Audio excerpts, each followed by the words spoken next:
please lecture that I want to lecture you. It's sharing my experience, and my experience, in as much as I would try to bring out some things that may be common to other people, my experience is maybe a little bit different from yours. Now, I'll tell you what I want to do. Again, just talk about my own journey from being a student, how that happened. After I've spoken about that, I will tell you how you can sort of remain in the UK as a student and what things you need to do as a student so that you are not in breach of the immigration rules or the laws of the land. I will also tell you how, if you were to consider transitioning from being a student, what things you should consider.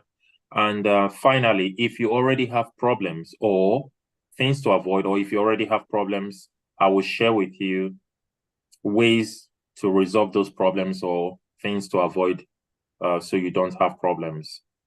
So for me, I came into the UK to do my master. So for some people, so I would want to just say this. If you may be outside of the UK right now, you are applying or considering making an application to come into the UK as a student, there are a lot of benefits you get coming into the UK as a student. Some people may tell you some other routes. You want to come in as a visitor, and then you can sort of overstay your visa. I would say no, not to do that, because that's doing the wrong thing. But at the same time, it's going to cost you more headache, more money to want to resolve things. Some will say to you, come in on a work visa. If you get a work visa straight on from Nigeria, that's fine. But I'm dealing with those who are considering coming in as a student. So search for your school, know the course you want to do. When you are putting in your application, you need to be intentional. I use that word deliberately. You have to be intentional. You want to really and truly study in the UK. And I'm taking it that if you do the right thing and you do your job properly, you'll get granted your visas. If you know you are struggling or you are having questions, please speak to those people. A platform like this, a WhatsApp group like this would be good for you to belong to. Some are online. Speak to people there to say, this is a problem I'm having, or go to the school if you have people who are already members. And a lot of schools, they have their student union. Try to chat them up on Facebook, chat them up on their Instagram page and say, look, I would like to speak to a member of that school. I'm a prospective student, and they would give you information on what you need. That's if you're not using the information on this WhatsApp platform that will be created after a meeting like this. If you're not using what you find online, then get in touch with the university directly.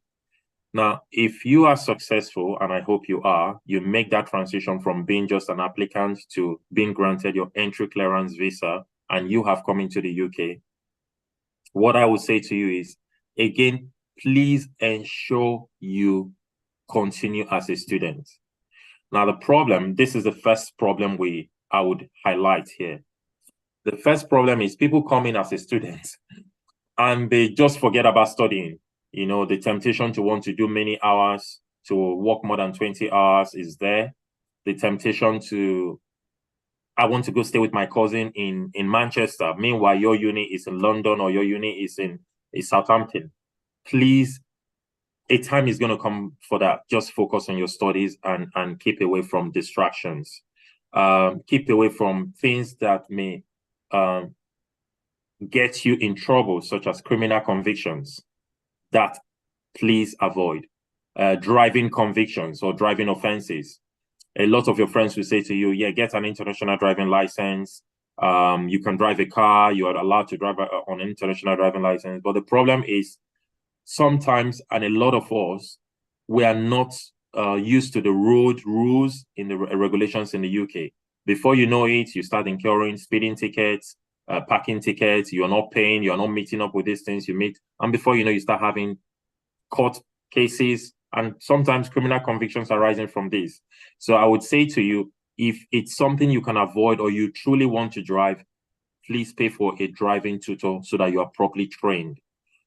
You can understand that the society you may be coming from, for example, those coming from Nigeria and those who are coming from other parts of the world, the driving system, what you may have learned, will be different from the ones you find here. If you are someone who is used to going out at night, also be careful. Some people feel like there's a recent news article of a Nigerian who was convicted of rape of a lady. If you're single, you're going out and you're meeting up with guys or meeting up with ladies, be careful. Some people get their drinks drugged. If you're a guy, just going to visit anyone in their houses, could put you. So those are things you should avoid.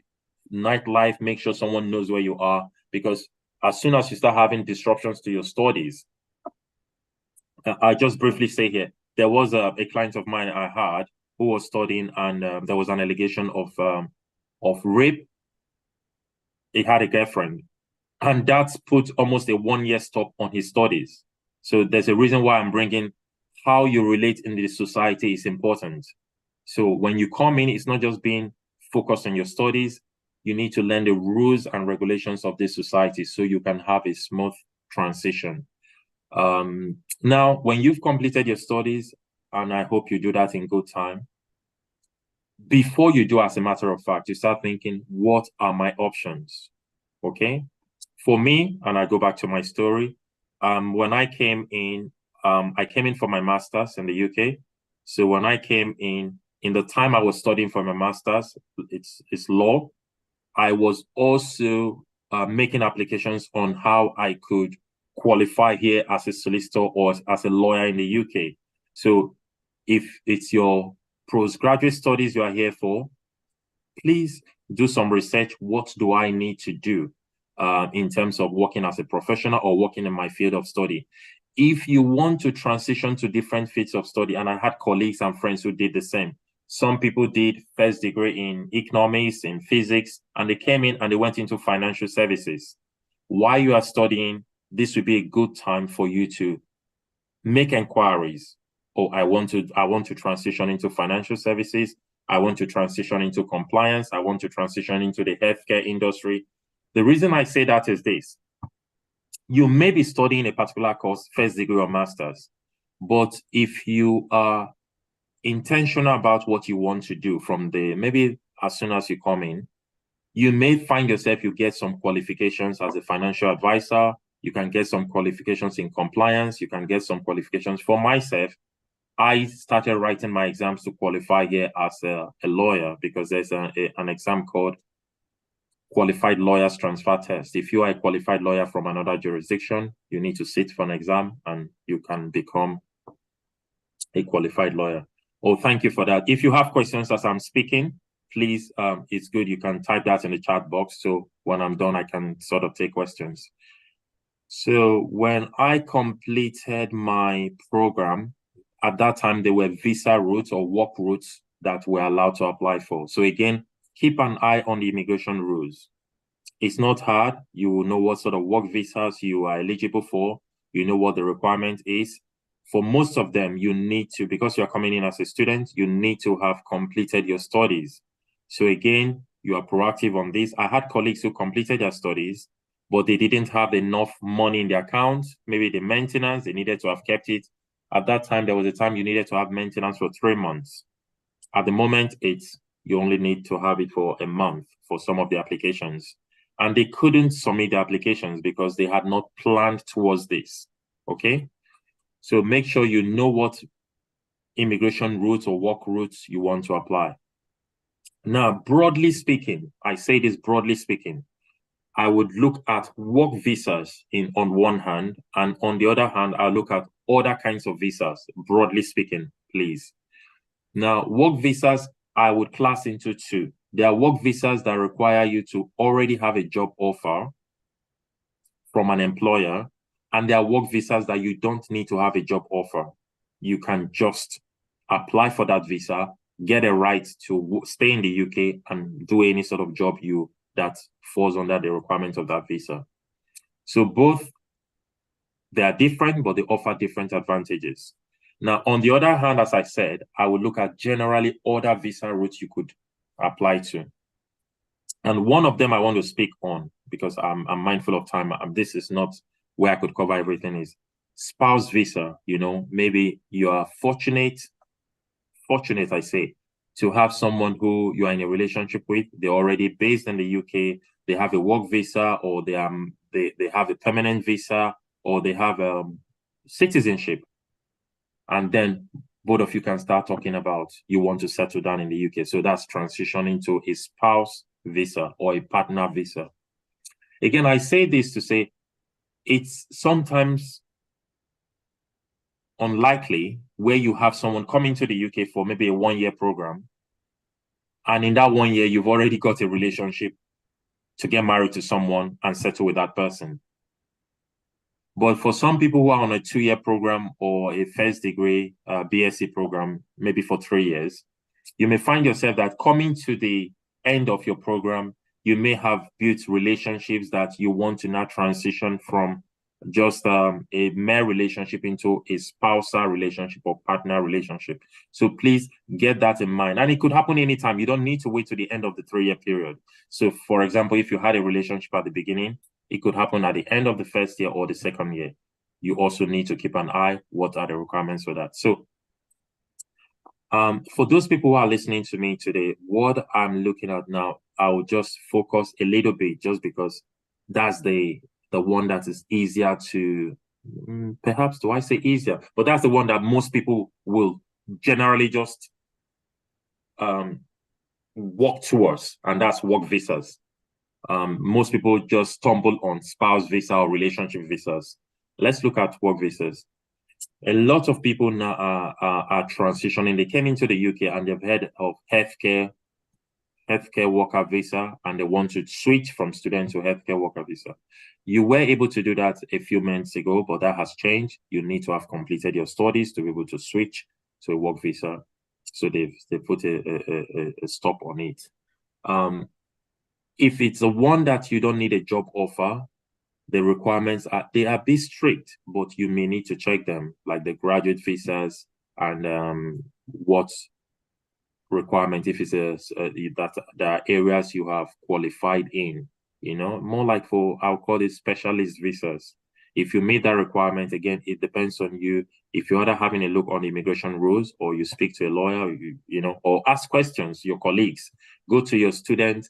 A very important resource place, I would say, your student body, and there's also what they call the universities. Almost all universities have it in the UK, which is the student officers, someone assigned by the university to liaise with students, speak with them. They are very versatile in terms of knowing what immigration routes and visas for international students. Make sure you let them know. One important aspect I utilized, and this was really helpful, and I'll tell you to take note of this, was connecting to your alumni group. Please connect to your alumni group. That's a good way if you are an engineering student, if you are a business student, if you are into law. It's a good way to meet with other members of your uni who are in that field, who are practicing or working in that field. People come to me sometimes and saying, I'm looking for an employer to employ me. And I say to them, in as much as it's good to make general applications on websites online, you need to deal and focus a lot on relationships. Some relationships we don't utilize. And one of them, I'll say, your alumni body. Get on board there, register yourself there. Let them know, look, I'm looking for those alumni, any alumnus who is practicing in law, or who is working in financial services, or who is working in the healthcare sector, or who is working in the whatever sector, insurance sector. When you get in touch with those ones, say to them, look, I want to make an application to where you work. I would like to get some work experience. I would like to be employed by your company. These are my challenges. When you get someone who both of you share some similarities from the same university, share some similarities that they're already working there, you get some inside help, which is very useful. So I would say that to you, that you should utilize that. When making your applications, again, if you have inside help, like someone who is working there, speak to them, make sure your applications are well put and in good time before your visa expires. use your student officers, those people who are in the unit, to say, this is the application I'm putting, and they would give assistance to you. Now, I'll go back to talking about problems that may arise. You don't have the right funds in your account. You've not had the funds in your account. Your visa is expiring, but your visa is expiring, but your graduation is past your visa visa expiry date. One other problem you may have may be you have to resit some courses, or you have a course that you've not you want to resit. That's a difficulty, and some people will come to me to say, my visa expires on this day. I have to sit for X. I've not this coursework that I've not completed yet. So those are some of the difficulties that may arise. In as much as I have highlighted them, as you're aware, it's not something I can advise on specifically here, because, for example, someone who wants to resit an exam, we need to know what's the duration, how far apart it is from the expiry of the visa, what if that can be done within a certain time period, and sometimes what's the best route, whether they should apply for proper extension, what support they get from the university. And with some of them, if they've had an extension previously, the school or the uni may not be willing to grant that. And then you would have to leave the country, depending on what sort of receipt it is, to say you need to do this from abroad. Those are some of the difficulties. Now, if you have a problem that is currently ongoing, or you face one in the future, please get legal advice. I say this, get legal advice as soon as possible. Do not try to solve some of this yourself, because of the difficulty that may put you. Your chances of being able to put in a successful representation, if it's an appeal or administrative review of a refuser, the chances are slimmer now. You may get it wrong. You may not be able to address issues. One other problem is you may have worked more hours than you were allowed to work. If you are submitting an application for extension or an application to switch, please sit down, look at your timesheets. Is there any period I have worked more than 20 hours?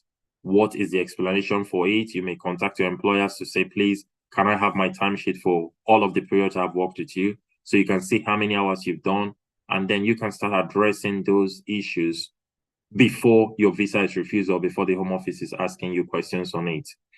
So those are just general. And then for myself, I was able to put in an application for a work visa. I did that, was granted. Of course, I had finished my postgraduate studies then, and then I was able to switch to the work visa route, which I carried on with. Again, I'm very careful just to limit this discussion on being students, but because of just the way I've spoken on your student route, when you transition from being a student into a worker or into the work visa route, there are things you also need to be mindful of, so you don't fall foul or in breach of it. So those are just things I would like to highlight generally in terms of being a student in the UK when you migrate to the UK. Okay, I'm going to take a look quickly at the chat room just to see if there are questions there. I would say this: if you have a question, if you want to put it in writing, or you want to, if you are content to say you want to ask a question, I would like you to just note on the chat box to say you've got a question. And when the time comes for me to address questions, I can sort of give you the floor for you to ask your questions. I will say this: please try not to ask questions that are specific to your case. This is a general forum. It's not one where you are getting legal advice that may be case related.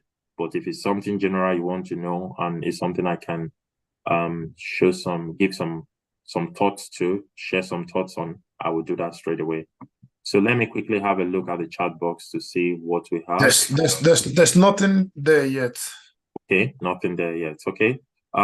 Is there anyone who has any question on some of the things I've said, or something that may be bugging you really in relation to the student route?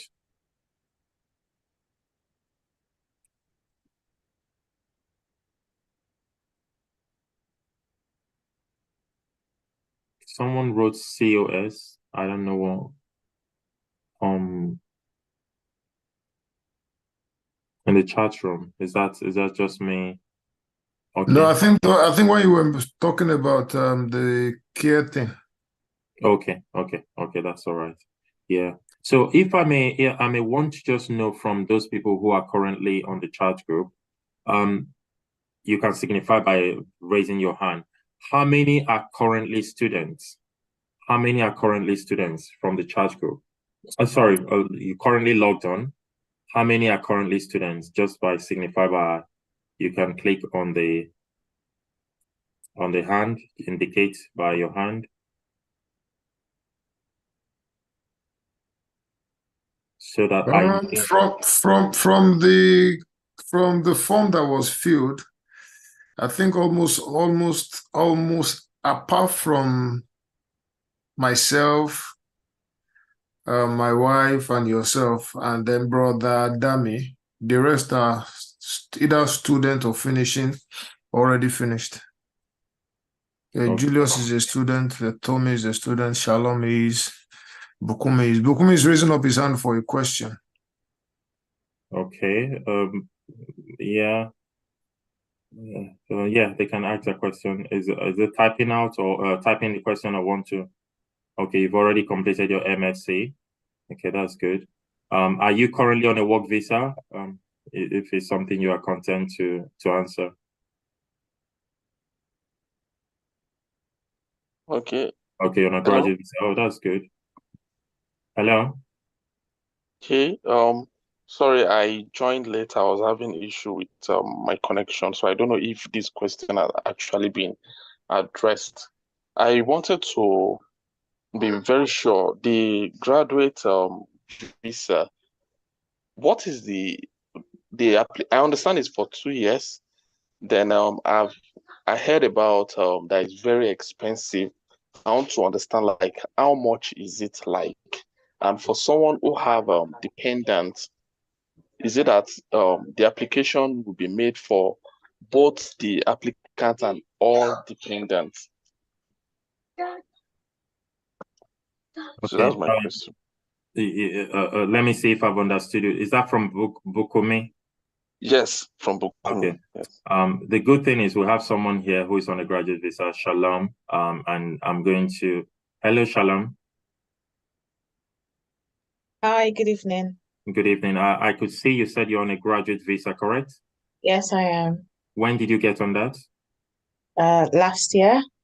Okay, so and that's a 2-year visa. Yes, it is. Okay, just for the reason I'm only asking you again, only if you're content to say is, we've been told. Do you remember how much was the application fee you paid? Yeah, the whole thing totals to £2,000. That includes the IHS fees as well.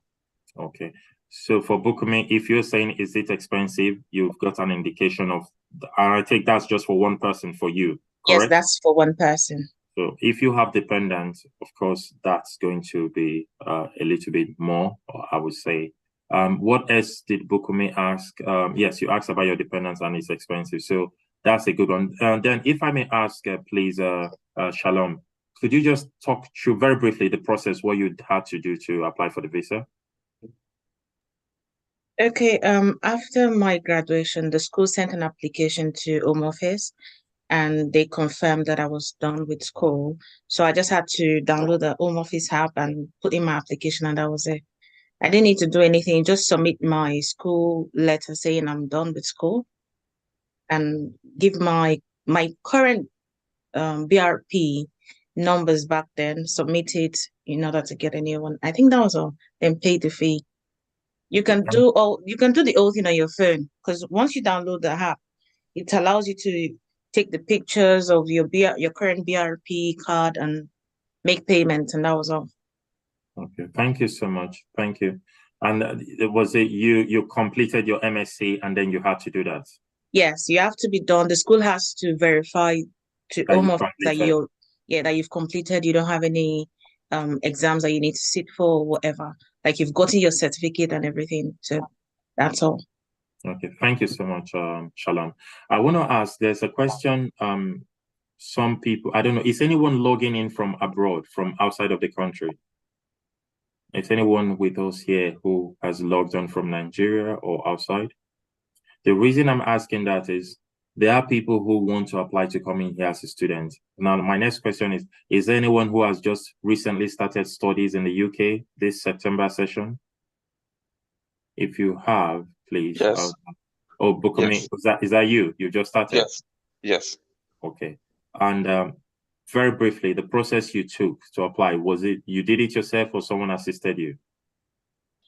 Okay. I started the application process myself, and from the university page, I had a suggestion to work with an agent. So there were a list of recommended agents from the university. I picked one of them, and the agent was able to help me.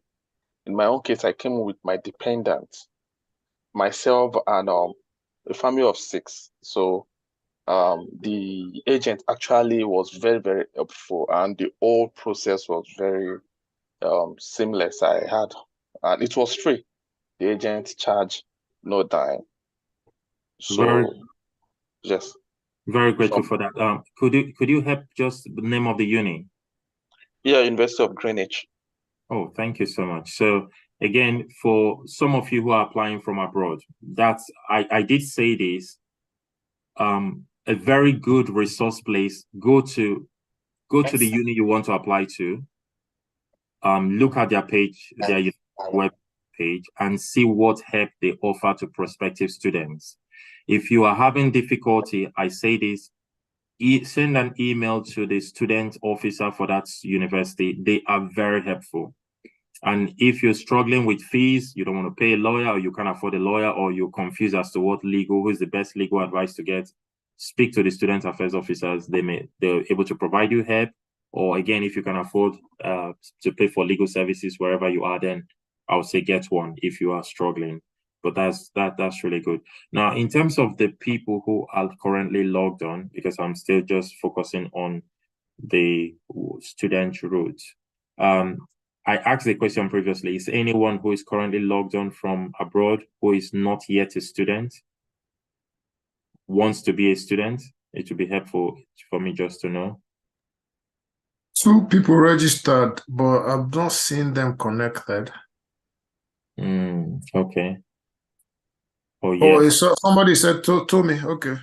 Okay, Tommy, thank you for that. So you're currently not a student. Can you speak? If you can't, you can just let me know. So Tommy, you can unmute yourself and speak. I'm logged on from Nigeria. Okay, she is logged on. Are you able to speak from where you are?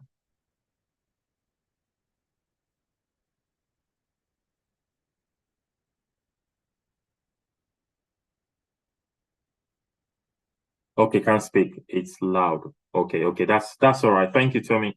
The reason I'm particular about that is to say, in as much as we're helping those people who are currently in the UK, students currently studying or those who are about finishing their studies, for someone like you, Tommy, is there anything you're finding difficult at the moment, or any area you would want to maybe ask a question, or because we've got current students here? I have shared my own journey, but of course, that's so many years ago. We have a current student, Bukumi, is someone who's just shared his own story, which very recently he just came to the UK. So is there anything you're finding difficult? We can assist with that. It's one thing for any one of us to just speak generally to say, this is the journey from being someone, maybe an applicant in Nigeria, making your visa application and coming into the UK. It's also a different matter just to speak with someone who is currently going through that process and is having difficulty. We can assist them. So, Tommy, except if you don't have any questions, then I can leave it at that. Now, a question, is there anyone who's gone through an appeal? You've had a refusal and you'd had to do an admin review or an appeal? If you currently, regarding your student visa application or transitioning from a student to a work visa, is there anyone who is currently logged in or logged on?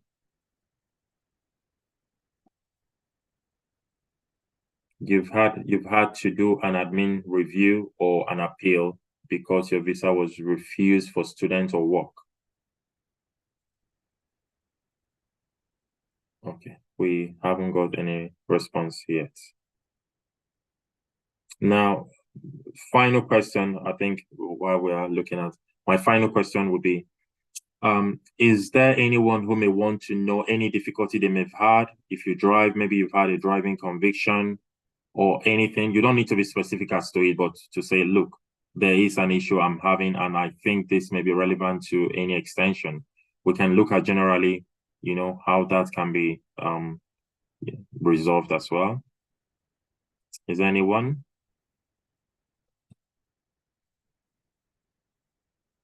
And the final point, I know I say this, is anyone who is definitely sure that they're not staying back, they're going to relocate, they're leaving the UK or leaving back to another country, to the US or to Australia or to somewhere else?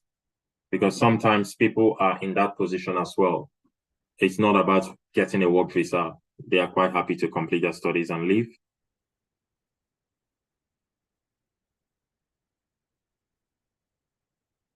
Okay, that's fine then. I'm not gotten any question yet. I don't know. There's someone raising up their hand there. Brother Dami, please, you can speak. Over to you. All right. Good evening, and thank you for this time out. So my question, very similar to the previous question that was asked, the new visa application fees. So my BRP would be expiring next year, but before the end of January. I want to be sure if it's advisable to wait till then before getting the graduate visa.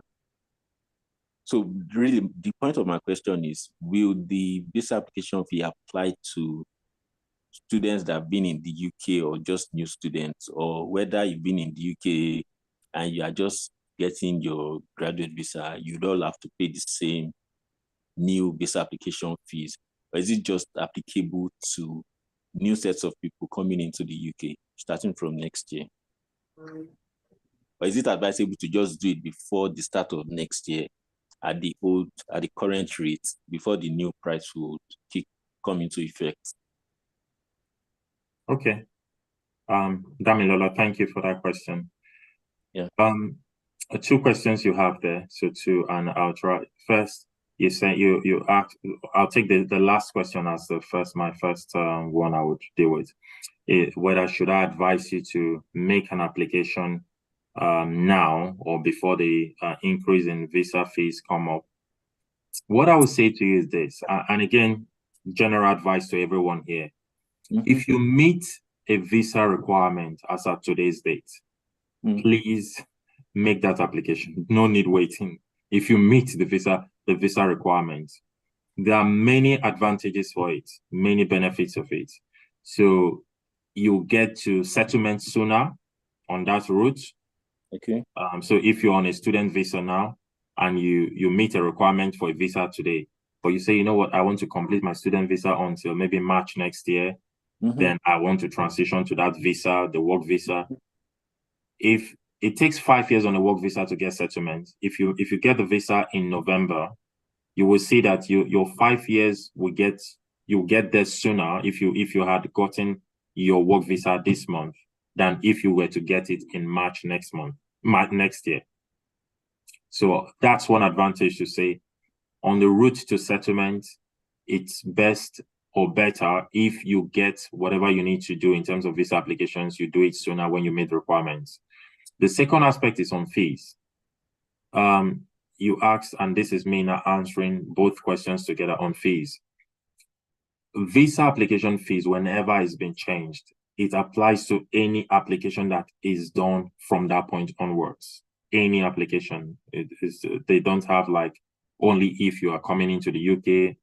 Mind you, lots of people would have been in the UK by then, so it's not a question now. The visa application fees do not just apply to only those who are coming in the UK. Some applications have been made even in the UK here. So yes, it's going to apply to every application that's been made from that point onwards. So if you don't want that, there are not a lot sometimes a very few applications where it's been a huge increase.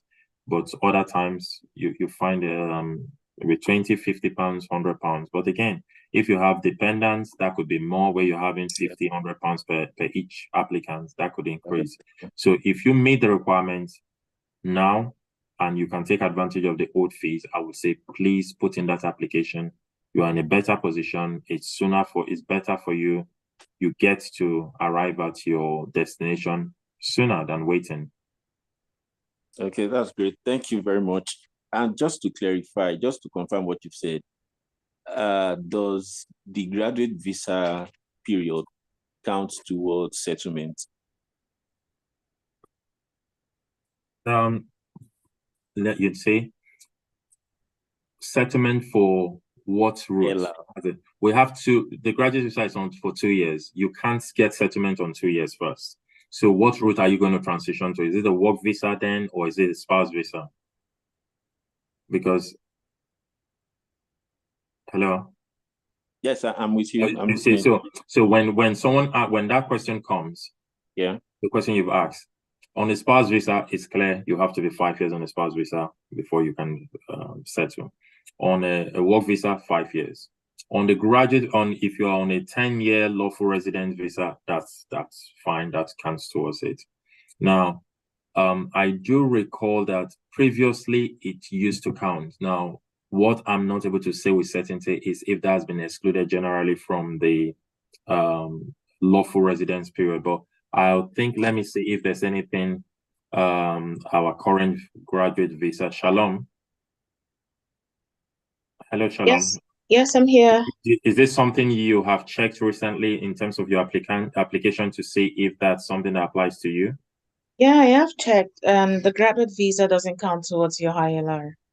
It's only the time you use to study. That's the only one that counts. So but the graduate visa doesn't. So in terms of your lawful residence, 10 years, it wouldn't count, correct? No, it wouldn't. Okay, that's fine. But like I said, for spouse visa, that's 5 years. It's not going to count towards that. That's a specific different requirement. For the work visa, if you have a skilled work visa, that's 5 years. Okay, thank you so much, Shalom, for that clarification. Any more questions we have here? Yes, I think George is here, Bode is here now.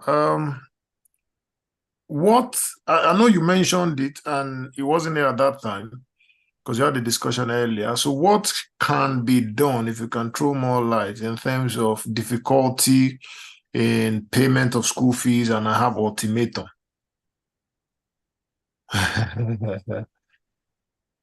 What can be done if you have difficulty paying your school fees? I know you mentioned it earlier, isn't it? I didn't really mention exactly school fees, you're paying your tuition. First thing first, I would say is, if you're coming in to study, have a plan for how you intend to meet your tuition fees. That's the key requirement for you to comply with your student visa application ongoing.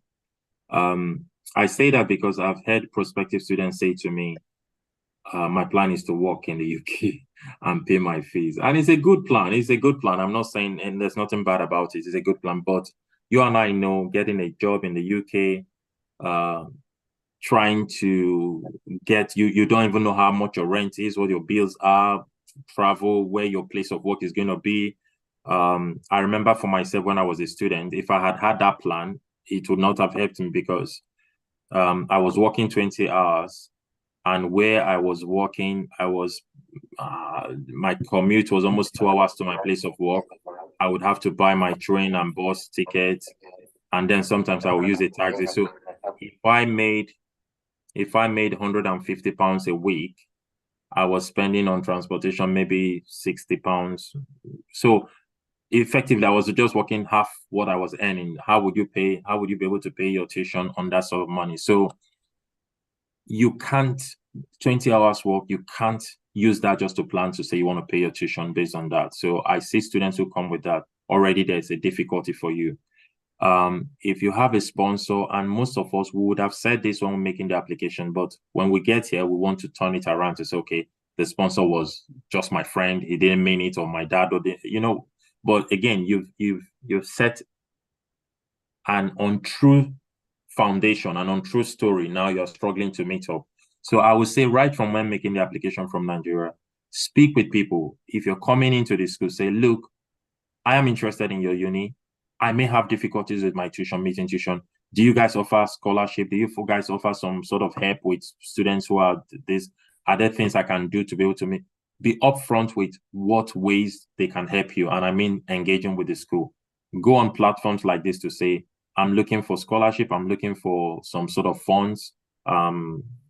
Different bodies, different charities, and there are a lot of charities that they can sponsor and assist. So from what Pastor Deji asked, if you're having difficulties with your school or your tuition, speak with your student officers, let them know, look, I'm having difficulties.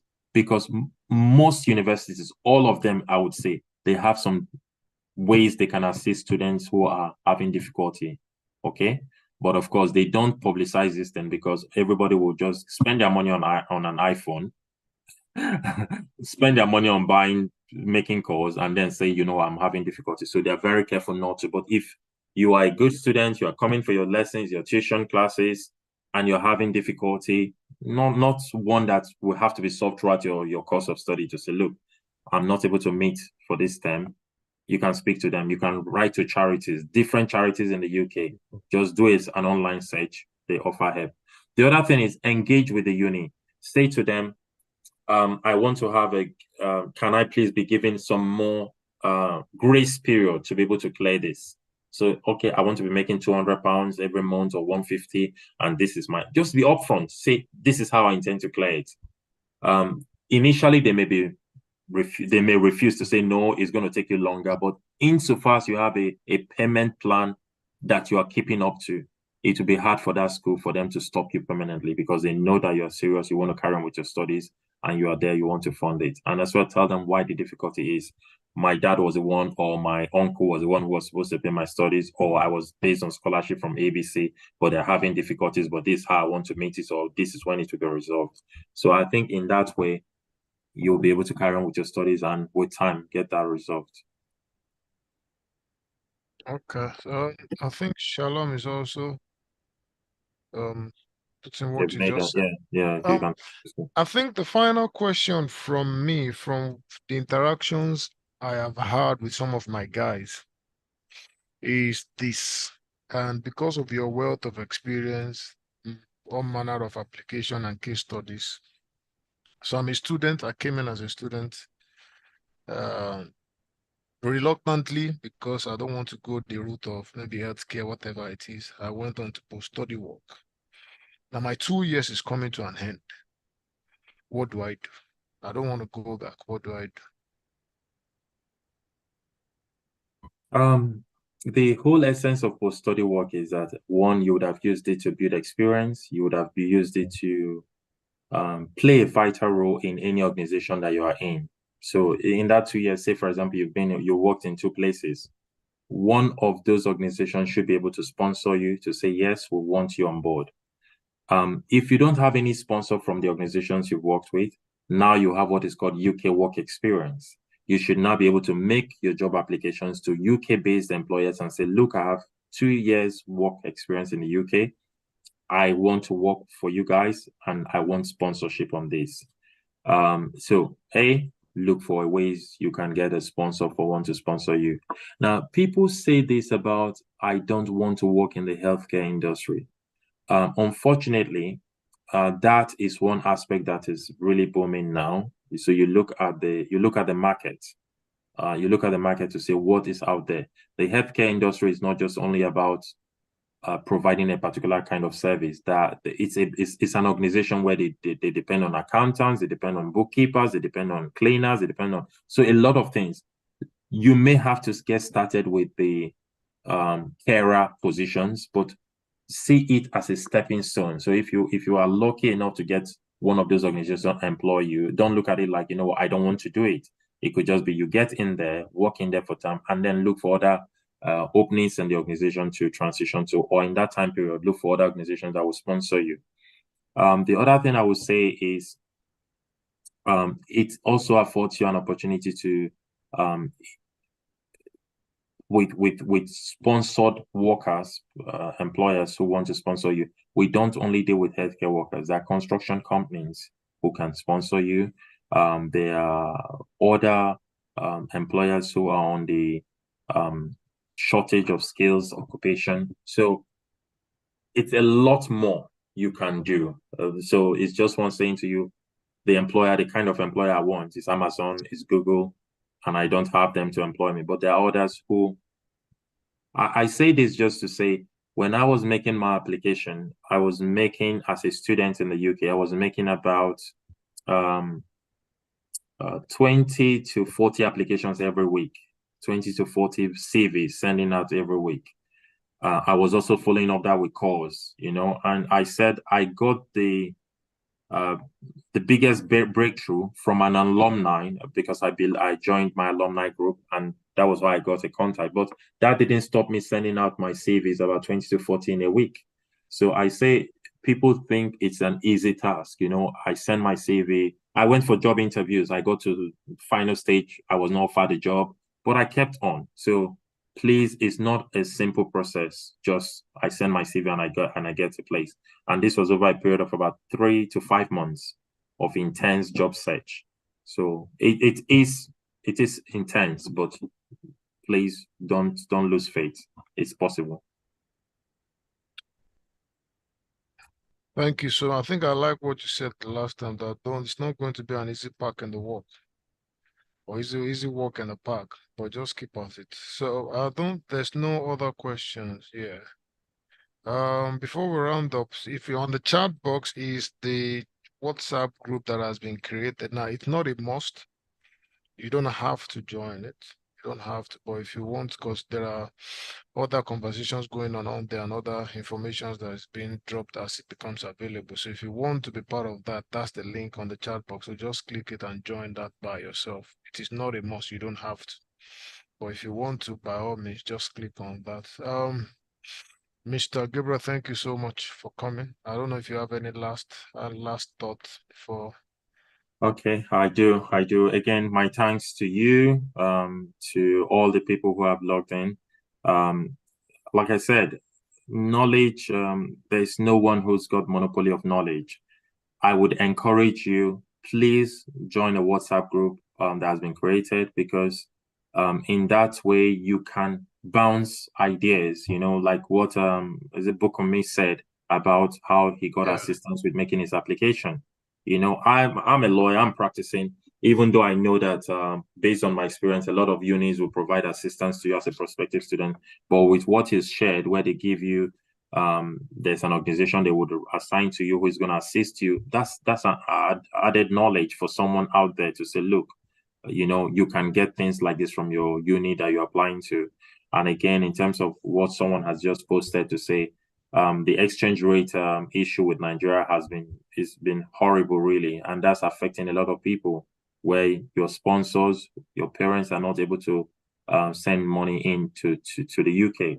So those are the kind of reasons that you can advance to say, look, it would have taken my sponsor just 3 months to meet my fees, but with the exchange rate doubled, increasing I need a longer period, 6 months, 9 months. I may even need this into after my course is finished.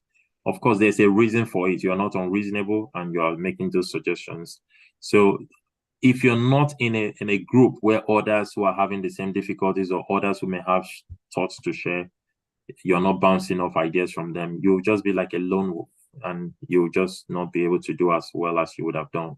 So thank you all for joining. I'm very grateful. There's a message there that says, oh, thank you so much. I'm grateful. Thank you, guys. All right, so I'll see some of you in church tomorrow. And it's a wrap. Thank you so much. Thank you. Grateful. Have a nice day all. Bye. All right.